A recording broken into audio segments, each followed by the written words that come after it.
എനിക്കിന്ന് രണ്ടാലൊരു തീരുമാനം അറിയണം. എന്റെ കല്യാണത്തിന് ബാപ്പ സമ്മതിക്കുമോ ഇല്ലയോ എന്ന്. എന്നെ കൊണ്ട് കല്യാണം കഴിപ്പിക്കൂലെന്ന് എത്ര പ്രാവശ്യം പറഞ്ഞു സുക്കൂറ ഞാൻ. എനിക്കെന്താ മലയാളം പറഞ്ഞാൽ മനസ്സിലാവില്ലേ? ഈ ശുദ്ധഭാഷയിൽ ഇങ്ങനെ ചോദിച്ചോണ്ടൊന്നും എന്റെ സമ്മതം കിട്ടൂല. അതിന്റെ കാരണം എന്താണെന്ന് എനിക്ക് മനസ്സിലാവുന്നില്ല. അതിന്റെ കാരണം ഒരു 100 വട്ടെങ്കിലും എന്നോട് ഞാൻ പറഞ്ഞിട്ടുണ്ട്. നീ വേണമെങ്കിൽ ഒരു വട്ടം കൂടി പറഞ്ഞു തരാം. ഒരു പണിയും ചെയ്യാതെ തെക്ക് വടക്കണ് നടക്കണേ അതിനെ കൊണ്ട് പെണ്ണ് കെട്ടിക്കണേ അങ്ങനെ സുക്കൂറേ? കുപ്പാവും പാൻറ്റിന്റെ ഉള്ളിലാക്കി ഒരു കൂളിംഗ് ഗ്ലാസും വെച്ച് രാവിലെ പുരേന്ന് അങ്ങോട്ട് ഇറങ്ങി പോവാ.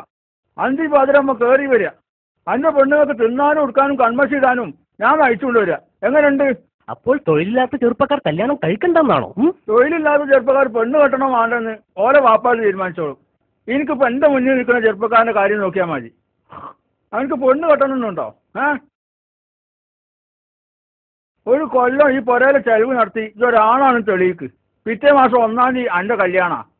അല്ല, സ്ത്രീധനത്തിന്റെ പൈസ കിട്ടിയിട്ട് ഒരു കൊല്ലം ചെലവ് നടത്തിയാൽ മതിയാവോ? അതിന് ഞാൻ മറുപടി പറഞ്ഞാലേ കുറച്ച് ഏറി പോവും. പണിയില്ലെന്നും പറഞ്ഞ് പെണ്ണെട്ടാതിരിക്കാൻ പറ്റില്ല. എന്റെ ചങ്ങാതിമാർക്കൊക്കെ 2-3 കുട്ടികളായി. അതിനെ പറ്റി ഈ ബേജാറാണ്ട. അതൊക്കെ എൻ്റെ ചങ്ങായിമാർ തന്നെ നോക്കിക്കോളും.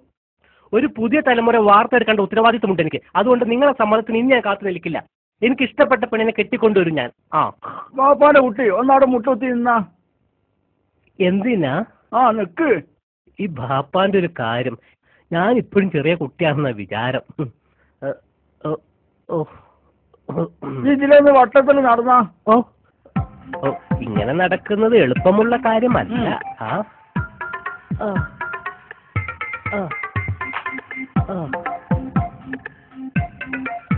ഇങ്ങനെ നടക്കാൻ കഴിയൂലേ? എന്നാ അതിലൊന്ന് മുറ്റത്തേക്ക് അങ്ങോട്ട് ഇറങ്ങിയാ. മുറ്റത്തേക്ക് ഇറങ്ങാൻ തീരെ പണ്ടത്തെ പോലെ കച്ചവടം തരപ്പ് തന്നില്ലല്ലോ ഐദ്രോസെ. കയ്യില് പണം വരുന്നില്ല. അല്ലെങ്കിലും ഇപ്പോ നിക്കാരും നോമ്പൊക്കെ എല്ലാവർക്കും പണം പടച്ചോന് തോന്നി നിൽക്കും. ബ്രോക്കറേജ് തന്നെ ആൾക്കാര് മര്യാദക്ക് തരുന്നില്ല.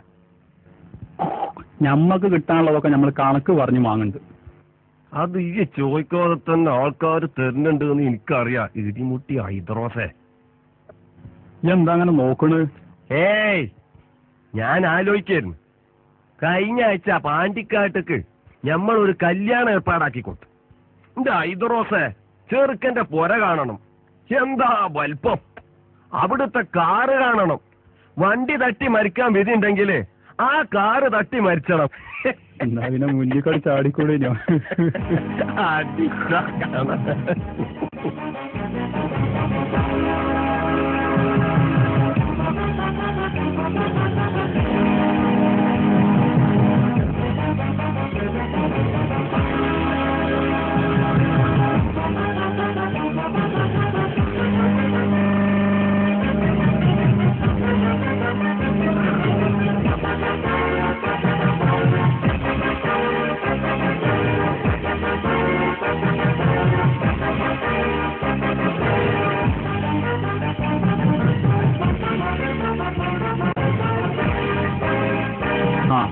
എനിക്ക് നല്ലൊരു കോളൊക്കെ ഉണ്ട് മറക്കാരെ.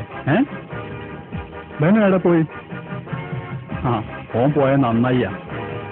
മുഴുവൻ എനിക്ക് തന്നെ എടുക്കാലോ.